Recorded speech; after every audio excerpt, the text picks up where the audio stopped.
Hi everyone, Sanbonani Molweni. Welcome to Fix Channel. If you're new here, please subscribe before the end of the video for returning. Thank you for your love and support. I appreciate you. Kule video sokhuluma ngoMakhumalo noMaCele nobaba uMseleku. Engizobe ngikusho engikubonile mangibuka le episode le engazi ukuthi bonke abantu bakhuluma ngayo esigcina kuyibona la uMseleku ethathe khona amakhosikazi wahamba ukuthi beyolalela ukuthi ukwaba kwenzeka kanjani. So bahambile babuya bahlala etafuleni njengenjwayelo sekune-meeting.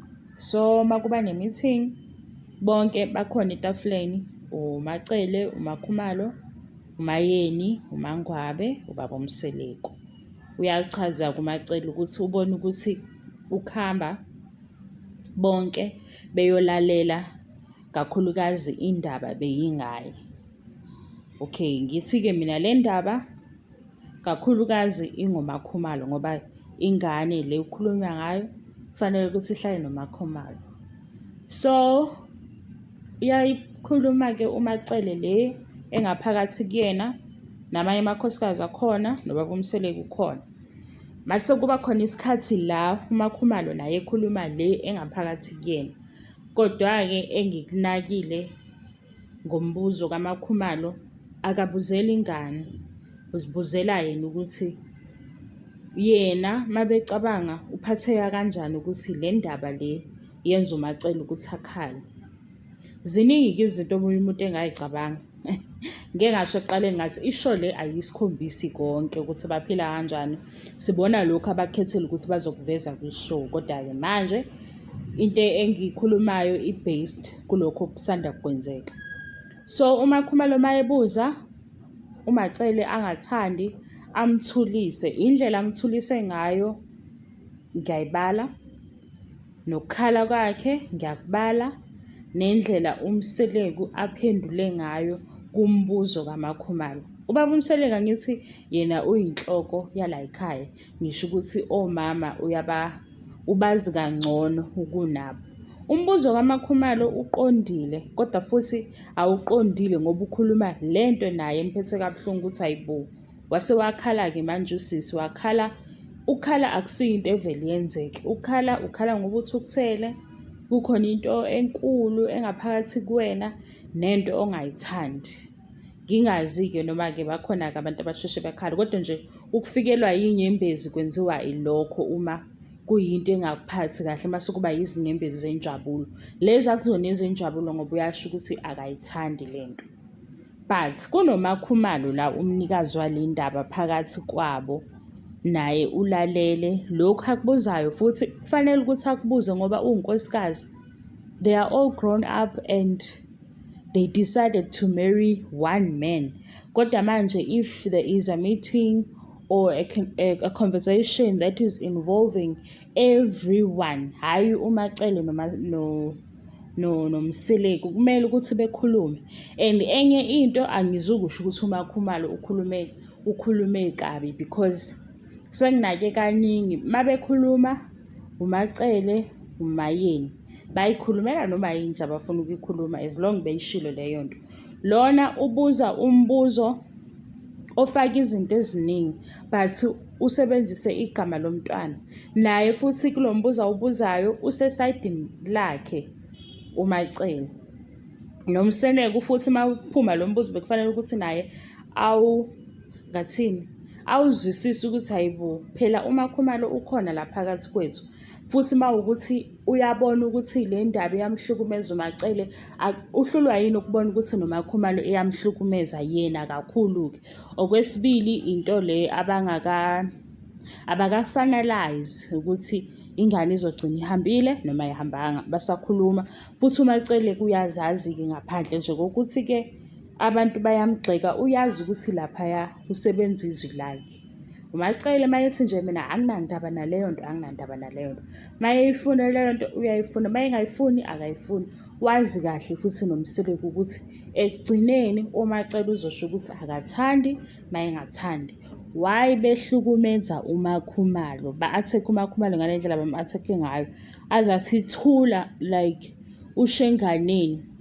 Nikhumbule-ke futhi nale story lesi esabo sombese nengane, angazi ukuthi ingane yayithunyiwe kanjani, kodwa nje ikhona leyo ndaba leyo.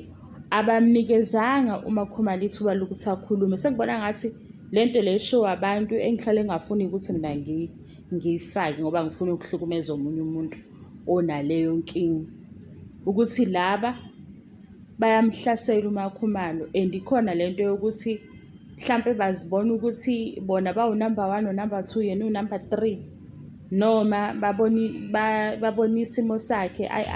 Understand indlela abakhuluma ngaye ngommese, abamnikezanga ithuba lokuthi naye azichaze phela, asho ukuthi-ke ilokhu okwenzakalile. Base bekhuluma bobabili, uMayeni noMaCele. Nakhu futhi-ke namanje ukhona phakathi kwabo uyashibuza umbuzo ukuthi ingane yona ingaphatheka kanjani. Ake siwuphendukezele-ke lo mbuzo, uMakhumalo ingaphatheka kanjani ukuthi usisi lo, ngoba phela bawosisi mabehleli laphaya, nangokomshado kuyafana ukuthi nosisi. Usisi ukhalile ukuthi ingane yakhe izohlala naye. Yini le embi ngoMakhumalo? Ilento engizibuze yona. Yo guys, izwi lami libi, ngiyazi ukuthi libi futhi-ke ngine-flu, ngenzeka ukuthi ngikhuluma kabi kakhulu, but ngifuna ukuthi nje into engisale nayo after kuleya episode leya ukuthi uMakhumalo unani? uMakhumalo uyabanyisa, noma uMakhumalo wenza izinto ezihlukile, noma uMakhumalo ikhona into engalungile ngaye? Phela uMaCele ukhale phambi kwakhe, yileyo into eyenza ukuthi nathi sithi hayibo, kanjani manje? Angisho njalo ukuthi ngiyaziba imizwa kaMaCele. uMaCele u-right ukuthi akhale, kodwa manje bengibuka ukuthi why ezozwe ekhale kukhona uMakhumalo, ngoba phela isenza thina simbheke ngamanye amehlo sithi hayibo, uMakhumalo kanti uzothatha ingane ayenzeni laphaya kwakhe? Kwenzakalani kwaMakhumalo? Asazi. Phinde futhi uMaCele uwumzali, wonke umzali-ke ingane ukuba nezinto umzali ayithandela ingane naye efisela zona. Angicabangi ukuthi naye wayicabangile ukuthi la emshadweni kuyoba ne-situation enjengale la kufanele khona ukuthi ingane yakhe ihambe iyohlala nomunye womama.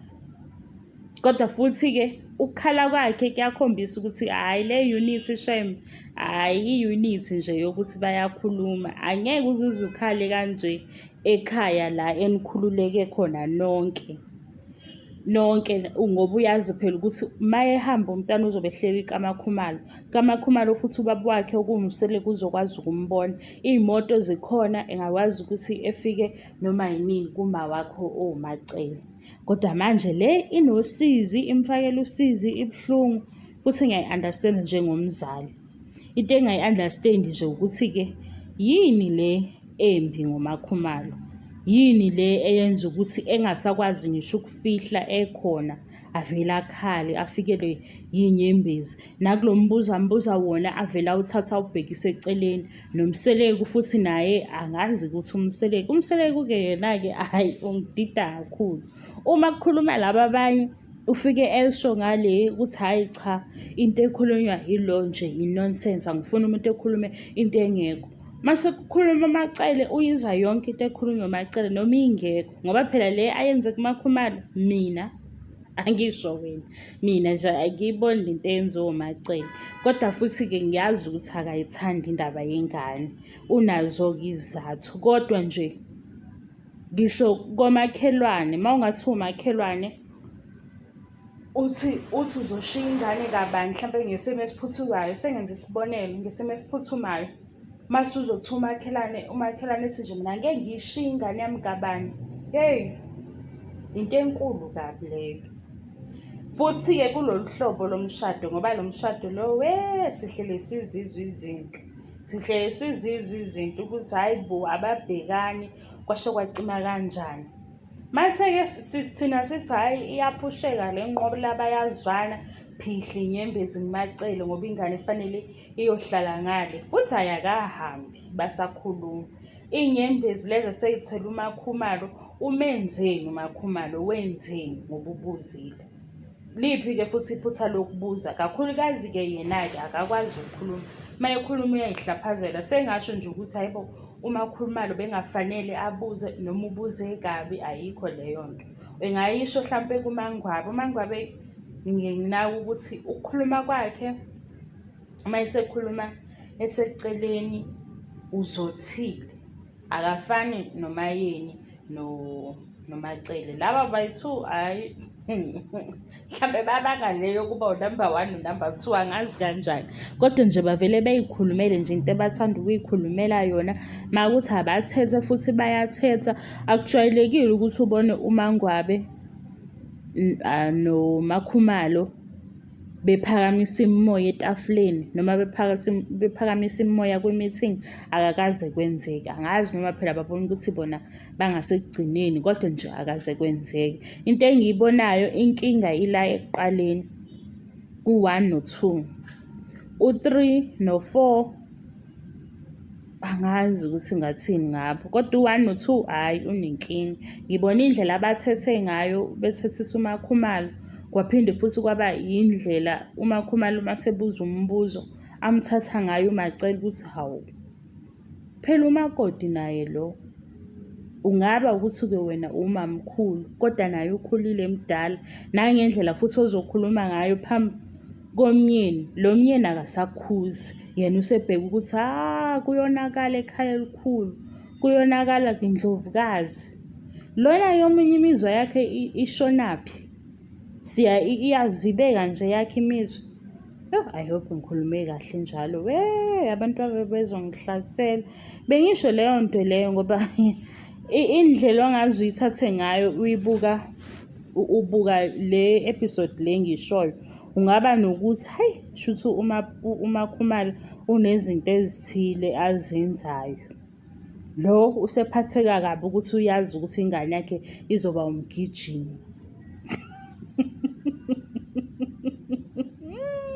Hey, nizongibophisa nina, nizongibophisa. Angiyeke futhi le video ngiyivalele.